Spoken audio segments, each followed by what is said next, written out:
সুপ্রিয় শিক্ষার্থীবৃন্দ, সবাইকে স্বাগতম। সবাই কেমন আছো? আশা করি সবাই ভালো আছো, সুস্থ আছো, নিরাপদে আছো। আলহামদুলিল্লাহ, আমিও ভালো আছি।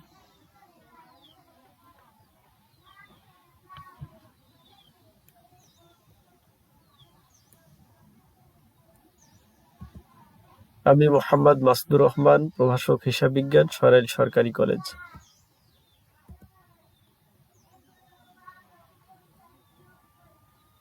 আজকে আমি তোমাদের সাথে যে বিষয় নিয়ে আলোচনা করব সেটা সম্পর্কে বলছি।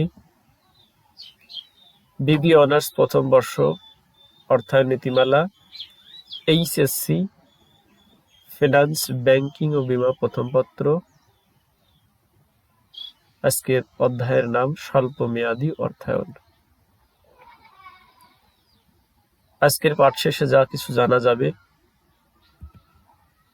স্বল্প মেয়াদী অর্থায়ন কাকে বলে, স্বল্প মেয়াদী অর্থায়নের বৈশিষ্ট্যাবলী কি, এ সম্পর্কে বিস্তারিত, সেই সাথে স্বল্প মেয়াদী অর্থায়নের উৎসসমূহ নিয়ে আলোচনা করা হবে। তো চলো মূল পাঠে যাওয়া যাক। স্বল্প মেয়াদী অর্থায়ন।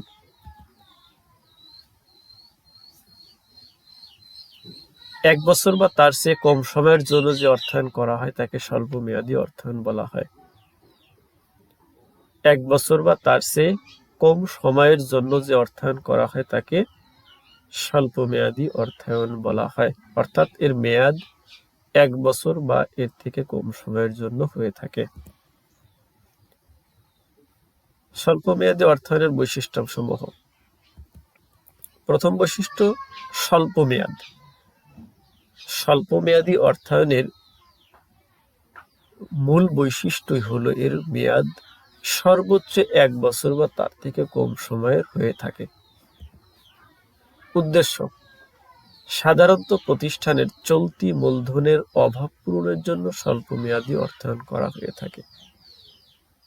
অর্থাৎ একটি প্রতিষ্ঠানের চলতি মূলধনের জন্যই মূলত স্বল্প মেয়াদী অর্থায়ন করা হয়ে থাকে। পরিমাণ, প্রতিষ্ঠান ভেদে স্বল্প মেয়াদী অর্থায়ন বিভিন্ন রকম হতে পারে, কিন্তু দীর্ঘমেয়াদী বা মধ্যমেয়াদী অর্থায়নের তুলনায় পরিমাণ কম হয়ে থাকে।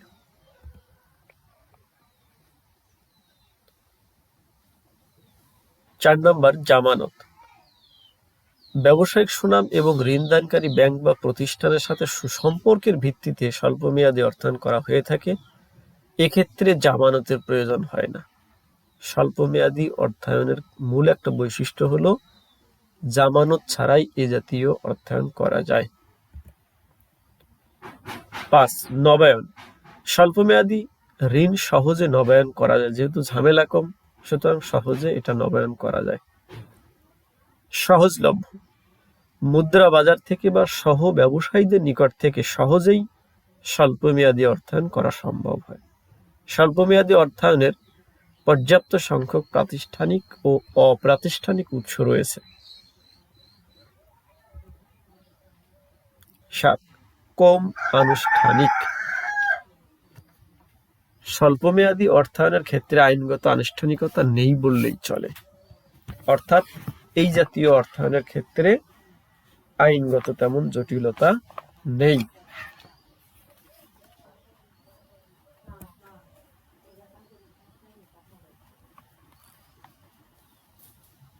নমনীয় শর্তাবলী। সহজে নবায়নযোগ্য ঋণের পরিমাণ বৃদ্ধি প্রভৃতি কারণে স্বল্প মেয়াদী অর্থায়ন অনেক বেশি নমনীয় হয়ে থাকে। সহজে নবায়নযোগ্য ঋণের পরিমাণ বৃদ্ধি প্রভৃতি কারণে স্বল্প মেয়াদী অর্থায়ন অনেক বেশি নমনীয় হয়ে থাকে, যে ক্ষেত্রে মধ্যমেয়াদী ও দীর্ঘমেয়াদী অর্থায়নের ক্ষেত্রে নমনীয়তা অনেকটা স্বল্প মেয়াদী থেকে কম। বিধি নিষেধ। মধ্যমেয়াদী ও স্বল্প মেয়াদী অর্থায়নের মতো এক্ষেত্রে তেমন কোনো বিধিনিষেধ থাকে না। পরিশোধ পদ্ধতি।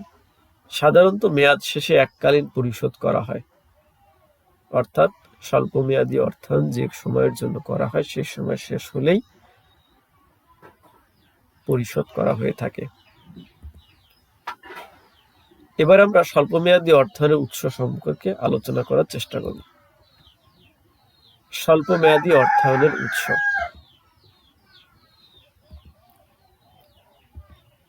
স্বল্পমেয়াদী অর্থায়নের উৎসকে আমরা প্রথমত দুইটা ভাগে ভাগ করতে পারি। একটা প্রাতিষ্ঠানিক উৎস, দ্বিতীয়টি অপ্রাতিষ্ঠানিক উৎস।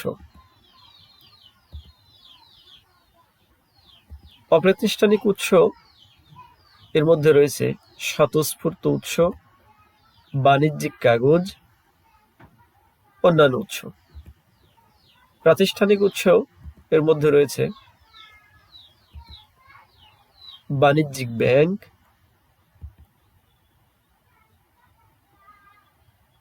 অন্যান্য। স্বতঃস্ফূর্ত উৎসের মধ্যে রয়েছে ব্যবসায় ঋণ, ক্রেতাদের অগ্রিম বকেয়া ব্যয়। অন্যান্য উৎসের মধ্যে রয়েছে আত্মীয় স্বজন, নিজস্ব তহবিল, মহাজন, ফরিয়া বা দালাল। বাণিজ্যিক ব্যাংক জামানতবিহীন, জামানত যুক্ত। অন্যান্য উৎসের মধ্যে রয়েছে সমবায় ব্যাংক, গ্রামীণ ব্যাংক, বেসরকারি সংস্থা, সরকার। জামানতবিহীনের মধ্যে রয়েছে ঋণ রেখা, ঘূর্ণায়মান ঋণ, লেনদেন ঋণ। এরপরে জামানতযুক্তের উৎসের মধ্যে রয়েছে প্রাপ্য বিলের মাধ্যমে অর্থসংস্থান, মজুত পণ্যের মাধ্যমে অর্থসংস্থান। এই মূলত স্বল্পমেয়াদী অর্থায়নের উৎস। এখন আমরা সংক্ষেপে এগুলো আলোচনা করার চেষ্টা করব। প্রাতিষ্ঠানিক উৎস: বাণিজ্যিক ব্যাংক আর্থিক প্রতিষ্ঠান এবং ঋণদানে নিয়োজিত প্রতিষ্ঠান ব্যতীত অন্য যে কোনো ব্যক্তি বা সহ ব্যবসায়ীর নিকট থেকে যে ঋণ নেওয়া হয় তাকেই অপ্রাতিষ্ঠানিক উৎস বলা হয়। আমি আবার বলছি, বাণিজ্যিক ব্যাংক আর্থিক প্রতিষ্ঠান এবং ঋণদানে নিয়োজিত যে সমস্ত প্রতিষ্ঠান রয়েছে এগুলো ছাড়া যে কোনো ব্যক্তি বা ব্যবসায়ীদের নিকট থেকে যে ঋণ নেওয়া হয় তাকেই অপ্রাতিষ্ঠানিক উৎস বলা হয়। অপ্রাতিষ্ঠানিক উৎসের মধ্যে রয়েছে স্বতঃস্ফূর্ত উৎস। স্বতঃস্ফূর্ত উৎস কোনো আনুষ্ঠানিক আবেদন ছাড়াই বা প্রচেষ্টা না থাকা সত্ত্বেও ব্যবসায়ের স্বাভাবিক কার্যক্রমের মাধ্যমে যে অর্থায়নের সৃষ্টি হয় তাকেই স্বতঃস্ফূর্ত অর্থায়ন বলা হয়। স্বতঃস্ফূর্ত অর্থায়নের মধ্যে রয়েছে ব্যবসায় ঋণ। ব্যবসায় ঋণের ক্ষেত্রে মূলত নগদ অর্থের লেনদেন হয় না। স্বাভাবিক ঋণের ক্ষেত্রে যে নগদ অর্থের আগমন ঘটে, ব্যবসায় ঋণের ক্ষেত্রে সেটা হয় না। ধারে ক্রয় বিক্রয় থেকে এর সৃষ্টি হয়, অর্থাৎ বিক্রেতার নিকট থেকে ধারে কাঁচামাল বা পণ্য ক্রয় করায় ক্রেতার নগদ অর্থ ব্যয় করতে হয় না। এর ফলে পরোক্ষভাবে অর্থায়নের কাজ করে থাকে ব্যবসায় ঋণ। ক্রেতাদের অগ্রিম: সুনামসম্পন্ন কোম্পানির ক্ষেত্রে পণ্যের চাহিদা থাকায় ক্রেতাগণ পণ্য সরবরাহের আগেই অগ্রিম মূল্য পরিশোধ করে থাকে। এর ফলে বিক্রেতার হাতে অর্থের আগমন ঘটে। এভাবে স্বল্পমেয়াদী অর্থায়ন প্রতিষ্ঠান করে থাকে। বকেয়া ব্যয়: কর্মীদের বেতন, জ্বালানি খরচ, বিদ্যুৎ বিল, ঘর ভাড়া প্রভৃতি চলতি দায়সমূহের পরিশোধ বিলম্বিত করার মাধ্যমে অর্থায়নের কাজ করা যায়। অর্থাৎ এই সমস্ত ব্যয়গুলো বিলম্বে পরিশোধ করার মাধ্যমে যে সময় পাওয়া যায় এই সময়ের জন্য স্বল্পমেয়াদী অর্থায়ন হয়ে থাকে। এরপর বাণিজ্যিক কাগজ: বাজারে সুনাম আছে এমন কোনো যৌথ মূলধনী কোম্পানি যে প্রতিশ্রুতিপত্র বা অঙ্গীকারপত্রের মাধ্যমে জনসাধারণ নিকট থেকে স্বল্পমেয়াদী ঋণ গ্রহণ করে, সেটাই বাণিজ্যিক কাগজ। এটাকে ঋণপত্রও বলা হয়। অন্যান্য উৎস: অপ্রাতিষ্ঠানিক উৎসের মধ্যে অন্যান্য উৎসগুলো হলো আত্মীয় স্বজন, নিজস্ব তহবিল, মহাজন, ফরিয়া এবং দালাল। একজন মালিক বা অংশীদারি কারবারের একজন মালিক তার আত্মীয় স্বজনের কাছ থেকেও স্বল্প সময়ের জন্য অর্থায়ন করে থাকে। নিজস্ব তহবিল। স্বল্পমেয়াদী অর্থায়নের একটা মূল উৎস হলো নিজস্ব তহবিল। মহাজন। এছাড়াও উচ্চ সুদের বিনিময়ে প্রতিষ্ঠান অনেক সময় বাধ্য হয়ে মহাজনদের কাছ থেকে স্বল্পমেয়াদী অর্থায়ন করে থাকে। ফরিয়া বা দালাল। বিভিন্ন ব্যবসার ক্ষেত্রে এক শ্রেণীর মধ্যস্বত্বভোগী ব্যক্তিদেরকে দেখা যায় যাদেরকে ক্রেতা বা বিক্রেতার মাঝখানে সংযোগ রক্ষা করতে, যারা ক্রেতা বিক্রেতার মাঝখানে সংযোগ রক্ষা করে থাকে, এদেরকে ফরিয়া বা দালাল বলা হয়। অনেক ক্ষেত্রে এরা অগ্রিম অর্থ দিয়ে স্বল্প মেয়াদের অর্থায়নে সহায়তা করে থাকে। এরপরে প্রাতিষ্ঠানিক উৎস। নির্দিষ্ট সুদ বা মুনাফার বিনিময়ে নিয়মিতভাবে ঋণদান কার্যে নিয়োজিত প্রতিষ্ঠানসমূহের মধ্যে বাণিজ্যিক ব্যাংক এবং বিভিন্ন ধরনের বিশেষায়িত বিশেষ উদ্দেশ্যে গঠিত আর্থিক প্রতিষ্ঠান রয়েছে। এগুলোর মধ্যে বাণিজ্যিক ব্যাংক অন্যতম। বাণিজ্যিক ব্যাংক ও অন্যান্য। বাণিজ্যিক ব্যাংক ব্যবসায় ক্ষেত্রে স্বল্পমেয়াদী অর্থায়নের সবচেয়ে জনপ্রিয় বহুল ব্যবহৃত উৎস হল বাণিজ্যিক ব্যাংক। বাণিজ্যিক ব্যাংক আবার ঋণ জামানতের ভিত্তি মূলত দুই রকম হয়ে থাকে, একটা জামানতবিহীন ঋণ, একটা জামানত যুক্ত ঋণ। জামানতবিহীন ঋণ। বাণিজ্যিক ব্যাংকের জামানতবিহীন ঋণের মধ্যে উল্লেখযোগ্য হল ঋণ রেখা, ঘূর্ণায়মান ঋণ, লেনদেন ঋণ। ঋণ রেখা। ঋণ রেখা হলো ব্যাংক ও ঋণ গ্রহীতার মধ্যে এমন একটি ব্যবস্থা যেখানে ব্যাংক ঋণ গ্রহীতাকে এককালীন সর্বোচ্চ পরিমাণ জামানতবিহীন ঋণ প্রদানের জন্য স্বীকৃত হয়। ঘূর্ণায়মান ঋণ। ঘূর্ণায়মান ঋণ ব্যবস্থা এমন এক ধরনের চুক্তিসম্মত ব্যবস্থা যেখানে চুক্তি বলবৎ থাকাকালীন নির্ধারিত সর্বোচ্চ সীমার মধ্যে ঋণ গ্রহীতার ইচ্ছানুযায়ী ঋণ গ্রহণ করতে পারে, অর্থাৎ নির্দিষ্ট সময়ের মধ্যে যতবার সম্ভব ঋণ গ্রহীতা ঋণ গ্রহণ করতে পারে। লেনদেন ঋণ। কোন একটি নির্দিষ্ট কাজের জন্য বা প্রকল্প বাস্তবায়ন করার জন্য যে স্বল্পমেয়াদী ঋণ দেওয়া হয় তাকে লেনদেন ঋণ বলা হয়। এক্ষেত্রে শর্ত থাকে যে গৃহীত ঋণ শুধুমাত্র উল্লেখিত উদ্দেশ্যের কাজেই ব্যবহার করতে হবে, অন্য কোনো কাজে ব্যবহার করা যাবে না। এরপর জামানতযুক্ত।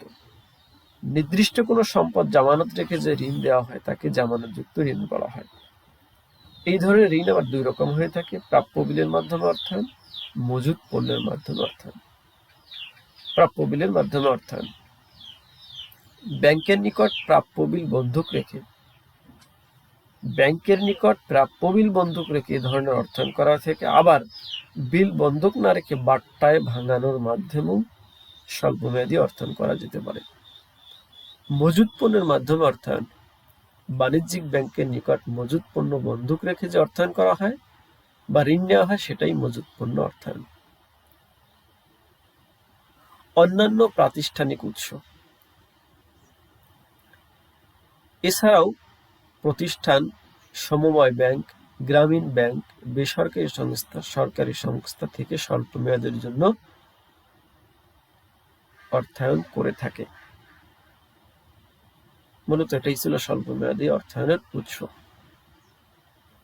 তো আশা করি আজকের আলোচনায় তোমরা স্বল্প মেয়াদী অর্থায়ন কাকে বলে, সেই সাথে স্বল্প মেয়াদী অর্থায়নের বৈশিষ্ট্যাবলী এবং স্বল্প মেয়াদী উৎস সম্পর্কে মোটামুটি একটা ধারণা পেয়েছো। তো এর পরবর্তীতে আমি তোমাদের সাথে স্বল্প মেয়াদী অর্থায়নের অঙ্ক নিয়ে আলোচনা করার চেষ্টা করব। তো সবাই আজকের মতো ভালো থাকবে, সুস্থ থাকবে, নিরাপদে থাকবে। সবাইকে অসংখ্য ধন্যবাদ। আল্লাহ হাফেজ।